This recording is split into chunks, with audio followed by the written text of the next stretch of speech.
ऐतिहासिक तीर्थ यात्रा में सम्मिलित होने का भाव लेकर आए हैं श्री दिगंबर जैन पंचायत ईसागढ़ के पदाधिकारी और समाजजन। वो अपनी जिज्ञासा भी गुरुदेव से रखेंगे। सभी लोग खड़े हो जाएं। और इसके बाद तैयार रहेंगे प्रदीप जैन रानी, जो कि हमारे बीच में पिपराई से पधारे हैं, दर्शनोदय तीर्थ के मंत्री हैं।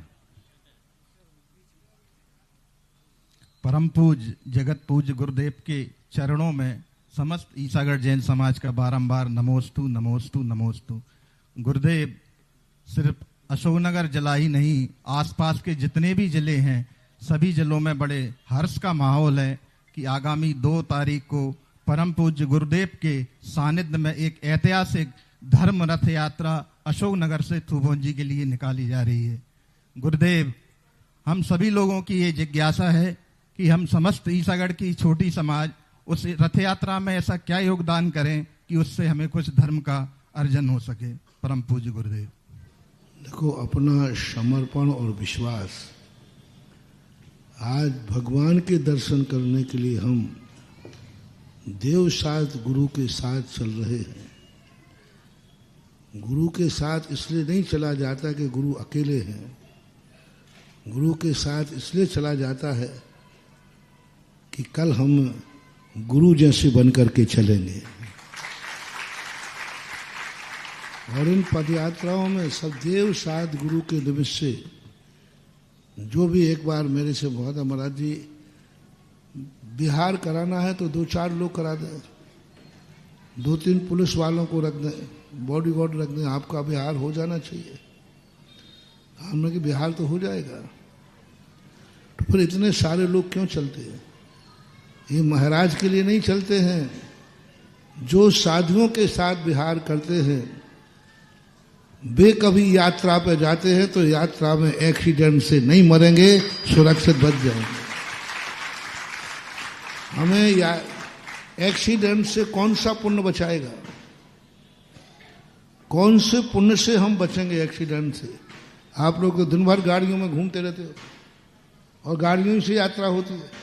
यहाँ भी गाड़ी से आए होते, शेखर जी भी सब गाड़ी से। तो अब इसमें हमारी यात्रा सकुशल हो, वो कौन सा पुण्य है? यही पुण्य सबसे बड़ा है कि भगवान को बैठाल करके जो रथ चलाते हो, भगवान चलते हैं तुम उनके साथ चलते हो, उस समय तुम्हें ऐसा पुण्य बन जाता है कि तुम जब यात्रा पे जाओगे भगवान तुम्हारे साथ चलेगा, उनका पुण्य साथ चलेगा। जब गुरु के साथ तुम चलते हो तो उस समय तुम्हारे पास ऐसा पुण्य होता है कि जब यात्रा में एक्सीडेंट होगा तो गाड़ी चकनाचूर हो जाएगी और तुम्हें खरोंच भी नहीं आएगी। अब ये पुण्य कहाँ से आया? कभी तुमने मुनि महाराज के साथ बिहार किया होगा। मुनिराज के लिए नहीं, मुनिराज तो 2 व्यक्ति भी कर दोगे तो, लेकिन तुमने कहा नहीं, हमें महाराज से मतलब नहीं है, हम 1000 लोग भी हैं तो हम 1000 चलेंगे। तो मुनिराज को बिहार से कोई लेना देना नहीं है। मुनिराज से साथ बिहार करके हम वो पुण्य कर्म कर लेते हैं कि कभी यात्राओं में हम वो पुण्य बंद कर लेते हैं कि कभी ऐसी दशा आई कि पैरालिसिस का अटैक पड़ा, लेकिन तुमने मुनिराज के साथ बिहार किया था तो कहो पैरालिसिस ऊपर से निकल जाएगा, तुम्हारे पैर बच जाएंगे। पोलियो से बच जाओगे, जन्मजात पोलियो। कई लोग जन्मजात विकलांग होते हैं, क्यों? ये मंदिर तक कभी पैदल नहीं गए, ये कभी एक कदम गुरु के साथ नहीं चले, कभी रथ यात्रा में नहीं गए, कभी तीर्थ वंदना नहीं की, किसी अपाहिज को सहारा देकर के रास्ता पार नहीं कराया, इसलिए वो जन्म से ही पोलियो, बल्कि उनको बाधा और पहुंचाई। हर चीज में अपने आप में बहुत बड़ा रीजन है। अब इतनी बड़ी पदयात्रा करोगे, क्या जरूरत है पदयात्रा की? महाराज को थोबंजी जाने में डर लग रहा है? ये महाराज के लिए नहीं, भगवान के लिए नहीं, इस निमित्त से ना जाने कितने लोगों को ऐसा पुण्यबंध हो जाएगा, कहो जिंदगी में पैरालिसिस नहीं हो, कहो जिंदगी में ऐसा पुण्यबंध हो जाए कि घुटनों का ऑपरेशन ना हो, जिंदगी में ऐसा पुण्यबंध हो जाए कि एक्सीडेंट हो जाएगा लेकिन फ्रैक्चर नहीं होगा। तो ये सारे पुण्यबंध, यात्रा का पुण्यबंध यात्रा से बंधेगा। देव साथ गुरु के साथ यात्रा करोगे तो तुम्हें यात्रा का शगुन, यात्रा की सकुशलता और यात्रा के जो साधन पैर हैं ये तुम्हें मजबूत मिलेंगे। इसलिए मैं सबसे कहता हूं, कभी यदि तुम्हें साथियों के साथ विहार करने का मौका मिले तो जरूर चल लिया करो। 10 कदम चलो, 1 किलोमीटर चलो, 2 किलोमीटर चलो, जितना तुम्हारी शक्ति हो पैदल चलने का प्रयास करो। अनुकूलता नहीं है, शक्ति नहीं है, वो बात अलग है। ये मान के मत चलना कि महाराज को कौन भेजने जाएगा, चलो भैया महाराज के साथ कोई नहीं जाएगा तो अकेले थोड़ी जाएंगे, ये सोच के मत जाना। जाने देना महाराज को अकेले, कुछ नहीं बिगड़ता। ये सोच के जाना महाराज के विहार कराने के लिए महाराज के विहार में नहीं जाना। ये सोच के जाना मेरे अवभाग्य है कि मैं महाराज के साथ विहार कर रहा हूं। अब फिर वहां तुम्हारे लिए गिनती में नहीं आएगा। तुम कहोगे 1000 लोग जा रहे, क्या करोगे? अरे भाई 1000 जा रहे तो जाए, मैं तो जाऊंगा। वहां भाव बदल जाएगा कि नहीं? इसी प्रकार रथ यात्रा में भगवान जा रहा है, चले जाएंगे। भगवान क्या महाराज चले जाए? नहीं, मेरे अवभाग्य है कि मैं थोबन जी के लिए देव साथ गुरु के साथ पद यात्रा में जा रहा हूं। आज महिला मंडल के आए लोगों ने कहा महाराज जी हम पहले दिन तो साथ हो जाएंगे, बीच में गायब हो जाएंगे, आखिरी दिन आ जाएंगे। मैंने कही आइयो ही मत। क्या हमें कोई भीड़ इकट्ठी करना है कि प्रदर्शन करना है? ये प्रदर्शन के लिए नहीं की जा रही है, भीड़ के लिए नहीं की जा रही है। तुम्हारे पैरों में तुम्हारी जिंदगी सलामत रहे इसके लिए की जा रही है। क्योंकि आजकल तुमने धर्म के नाम पर चलना फिरना बंद कर दिया। आज नगर में भी रथ यात्रा निकलती है तो रथ उठाते समय कितने लोग होते हैं, और रथ विराजमान करते समय लौटारी में कई लोग तो ऐसे होते हैं कि दुकान पे ही आ गया तो ठीक, जाओ भगवान, और रथ गया तो जाओ। ये रथ यात्राएं मात्र प्रदर्शन नहीं थी। तुम्हारी जिंदगी में तुम इस माध्यम से पुण्य कमा सको। मंदिर में बैठे बैठे भगवान से तुम्हें वो पुण्य बंद नहीं होगा जो तुम्हारी यात्रा को सफल कर दे। इसलिए साल भर में एक बार पूज्यों ने कहा भगवान को बाहर घुमाओ, जिससे उनके साथ हम भी रथ में पैदल विहार कर सकें, जिससे हमारी भी यात्राएं सफल हो। ये मूल कारण था। मंदिर में तो भगवान बैठे ही हैं, क्यों उठा रहे, क्यों परेशान हो रहे? मूल कारण है कि भगवान के साथ मुझे यात्रा करना है। हम नगर भ्रमण अपने भगवान के साथ करेंगे, उस समय ऐसा पुण्यबंध हो जाएगा कि हम बड़ी बड़ी यात्राएं करेंगे और डेंजर स्थानों पर जाएंगे तो भी हम सकुशल लौट के आ जाएंगे। हम अष्टापद भी जाएंगे, क्योंकि एक बार हमने देवसाद गुरु के साथ विहार किया था। एक बार देवसाद गुरु की यात्रा में हम शामिल हुए थे। अब उस समय तुम्हें ऐसा पुण्यबंध हो जाएगा कि तुम अष्टापद की यात्रा भी सकुशल करके लौटाओगे। तो ये सारे पुण्यबंध के कारण बनते हैं। इसलिए ये पद यात्रा ना तो महाराज को अकेले जाने में कोई डर है और ना थोवन जी कोई दूर है। बात एक है कि इस एरिया के लोग कम से कम जिंदगी में एक बार पद यात्रा पर जाए।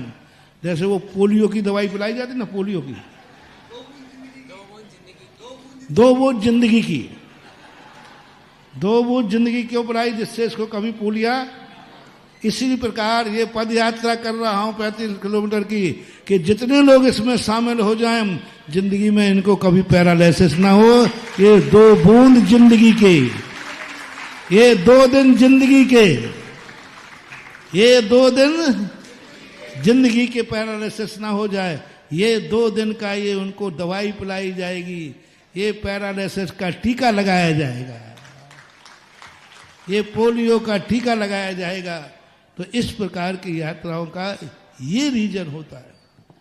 अब जितनी बड़ी शिखर जी की यात्रा क्या प्लेन से करो ना बढ़िया आराम से, नहीं, भगवान तेरी यात्रा पैदल करूंगा। मंदिर गाड़ियां लेके आते हो, आओ ना, कौन मना कर रहा है? नहीं, मैं बार बार कहता हूं, चक्रवर्ती के पास इतने साधन थे लेकिन अपने महल से मंदिर पैदल जाता था, नंगे पैर जाता था, कोई पावड़ियों की कमी नहीं थी। चक्रवर्ती चाहता तो सोने की पावड़ी बनवा सकता था कि नहीं, लेकिन नहीं, भगवान के पास जा रहा हूं, पैदल जाएंगे। बड़े बड़े राजा महाराजा भी देव साध गुरु के सामने पैदल जाते थे, पैदल रहते थे। इन सब के रीजन हैं। तो सारे भारत के लोगों से कहना है, ये पद यात्रा ना तो भगवान के लिए है, ना महाराज के लिए है, ना धोवन जी के लिए है। जिंदगी के 2 बूंद जीवन, 2 बूंद जिंदगी की, ये 2 दिन तुम्हारी जिंदगी की सारी यात्रा, जिंदगी की यात्रा सफल हो। जब भी तुम कहीं जाओ, तुम सकुशल तुम्हारी यात्रा हो, उसका ये आगाज है, उसका ये 2 दिन है, ऐसा मान के चलो। अब महिलाओं, 1 दिन चलना के 2 दिन, आप देख लो। तुम तो महाराज हम पहले शामिल हो जाएंगे, काय के लिए शामिल हो, घर ही बैठो देवियों। हाँ नहीं, क्योंकि तुम लोग ये समझ रहे हो कि हमें धर्म की प्रभावना करने के लिए इकट्ठा किया जा रहा है। तुम ये समझ रहे हो कि भगवान के नहीं, तुम्हें इसलिए किया जा रहा है कि तुम्हारी जिंदगी की यात्रा सफल हो, तुम्हारे गोड़ों का दर्द ना हो, तुम्हें पैरालिसिस ना हो। तो अब तुम्हारे लिए ये सोच करके चलना है। अब सोच लो, पूरी जिंदगी की सुरक्षा 2 दिन में, जिंदगी के 2 दिन। अब जाओ, जिनको 1 दिन चलना हो तो चलो। जिंदगी के साथ भी ये 2 दिन और जिंदगी के बाद भी ये 2 दिन। जो पद यात्रा में चलेगा, मरने के बाद भी उसे जन्म से कोई पोलियो नहीं होगा, क्योंकि वो भगवान के साथ पैदल चला है। और जो बीच में गड़बड़ करेगा तो थोड़ा थोड़ा उसको भी गड़बड़ होगा। अरे चलो, गिरते चलो, पढ़ते चलो, क्या जब समझ में नहीं आता। 1-2 दिन की यात्रा के लिए पूछ रहे हो, 1 दिन चले जाए तो। अरे ऐसा मेला लगना चाहिए कि भगवान जब से उठेंगे और भगवान जब तक वहां नहीं बैठेंगे, हम सदा भगवान के साथ रहेंगे। और भगवान चलेंगे तो हम चलेंगे, और भगवान रुकेंगे तो हम रुकेंगे। ये देखो साथ, ऐसा 2 दिन भगवान का साथ दो, भगवान तुम्हारा जिंदगी भर साथ देगा। और 2 दिन में तुमने बीच में गायब हुए तो भगवान भी गायब होने के लिए देर नहीं करेगा, वो भी कहेगा मैं भी अभी। हाँ, ऐसा नहीं करना। सब धर्म अपने लिए करो। तुम धर्म के लिए धर्म कर रहे हो, तुम भगवान की प्रभावना के लिए धर्म कर रहे हो, तुम गुरु की प्रभावना के लिए धर्म कर रहे हो।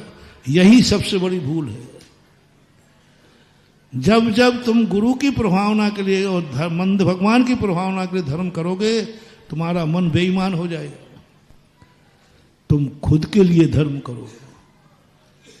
तुम अपनी इतनी बड़ी रिक्स कह दिया मैंने, इतना बड़ा टीका है। 2 दिन बिहार का अर्थ है, ना जाने तुम्हें ऐसा पुण्यबंध हो जाए कि जिंदगी भर की जितनी यात्राएं हैं सब सफल हो जाएं। और नहीं चलने पर एक ही यात्रा में गए तो जिंदगी भर बैठे भी रह सकते हो। तो ऐसा मानना चाहिए।